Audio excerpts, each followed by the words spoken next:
Hello, RoahmMythril here once again, and it's time for another fan art showcase. So before we get started this time, a quick bit of an announcement right up front. His World SA2 and Not You 1459 are currently working on a fan-made Battle Network 7, starring Lance Sun Patch and Zero EXE. However, they really need sprite artists, so anyone who might be interested in helping out with this, go check out their channels, send them a message, and hopefully this project can get going, because I'd really be interested in seeing this, actually. With that, it's time to have a look at some of the most recent fan art sent in by my viewers. This was sent in by Martin Ferret. Teamed up with Mega Man and Rush, the Robot Masters have met their match. So says the visual pun there. But as to just where I got this zapper, I only have two questions. Does that make me the Game Master, and does that mean I get to meet Princess Lana? Because, actually she was kinda hot. Right, moving on.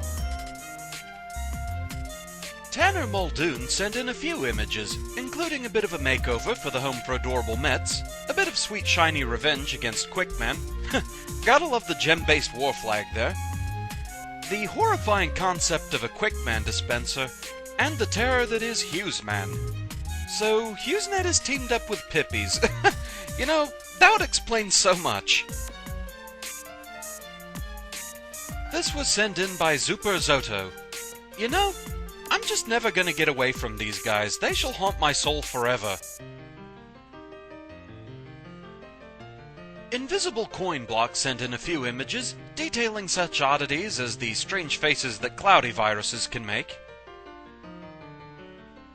the merciless taunting of the Brushman virus, and Airman's jealousy issues.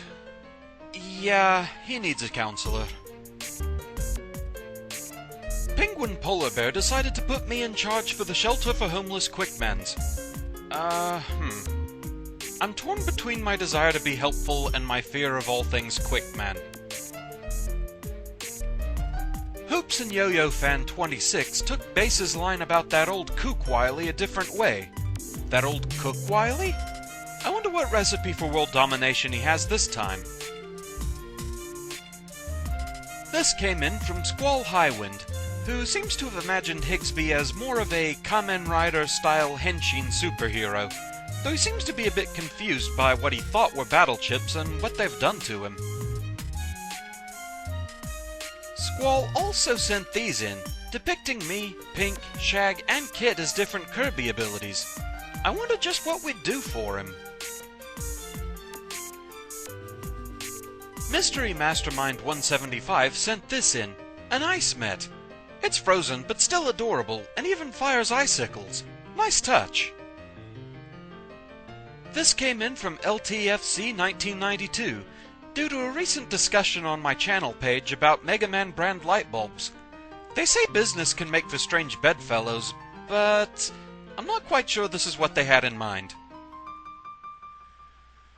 This was sent in by Hogdoken Studios, a rather souped-up version of the Mecha Dragon, and also a pretty good illustration of why the thought of viewers making ROM hacks for me kinda frightens me. I'd almost expect things like this. Tom 0027 sent in a few pieces, including this display of the Electric Robot Masters making a devastatingly powerful circuit. He also decided to make the defeat of the computer virus quite clear, make Juno the Fox's Aqua Devil a bit more menacing, and give Heatman some stylin' new glasses. The funny thing is I actually do have purple-tinted shades, so, I guess we match. Just a bit of a sampling here due to the sheer size of the sprite sheet, but Andrew Salee created this, a set of custom battle sprites for the various civilian Navis from the Battle Network series. Very nice work, this. On the subject of sprite sheets, this one was sent in by Watch, modifying Mega Man sprites to make a Reimu sprite set, inspired by the Toho Rock Girl CD case. This came in from Pivot Paralyzer, detailing my epic quest to fight against the forces of HughesNet and the 8 Rainbow Dolphins, with a Met at my side to claim shinies. This sounds like a worthy quest to me. Shiny Half-Dragon decided to create a few new types of Mets, including the handy Light Met, the stealthy Ninja Met, and the breakfast-making Toaster Met and Frying Pan Met. I can get behind that. Jeffrey, meanwhile, decided to send in a few Mets that seem to take after my nightmare bosses. They're still cute, even if they have fallen in with a bad crowd. This was sent in by Malevolent0421, a rather awesome mosaic of Mega Man made of screenshots from his games. Very cool, that! This was sent in by Lost Froggy. It looks cool, but really, I promise, I'm a nicer dragon than this. I look kind of intimidating in a feral form. This rather unsettling piece came in from Mutant Yoshi. Indeed, I'm just never going to get away from them. My nightmare bosses, they're going to haunt me for the rest of my life.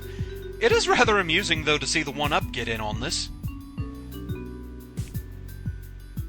Hacklord777 decided to take the nightmare concept a little bit further, and merged everyone. Elec, Quick, Needle, Bright, Slash, Tengu, Aqua, Burner, all in one. That's taking things a bit too far, I think. This came in from Luigi Man 217. Such tempting shinies, but well guarded. And I worry about an army of tiny Quickmen. Does that mean they're even faster? This was sent in by Drew, a rendition of Eirin Yagokoro, my favorite character from the Toho series. There's just something elegant about her design that I really like. A few new Navi designs came in as well, so let's have a look at those. Andrew Salee sent in sprite sheets of Hardman EXE and also an original creation, Cannon Man EXE. He says he's aware of the resemblance, but he created this Navi long before Commando Man ever appeared. Bryson Rogers sent in a Burner Man EXE, but I'm afraid Capcom beat you to this one. We won't see him, however, until Battle Network 4. Freeze Yoshi sent in Ghost Man EXE, a rather troubling Navi who apparently has a habit of summoning spooky viruses to help him. A constant army of healers? That could be a little problematic. G and Watch also sent in a few new designs as well, including a rather cute feminine Clowny EXE, a Chaos-inspired Pumpman EXE with the ability to hide in pipes, and perhaps most disturbing of all, a Navi version of a cross between Quickman and Needleman. Perhaps the most disturbing thing is he actually made it look kinda cool.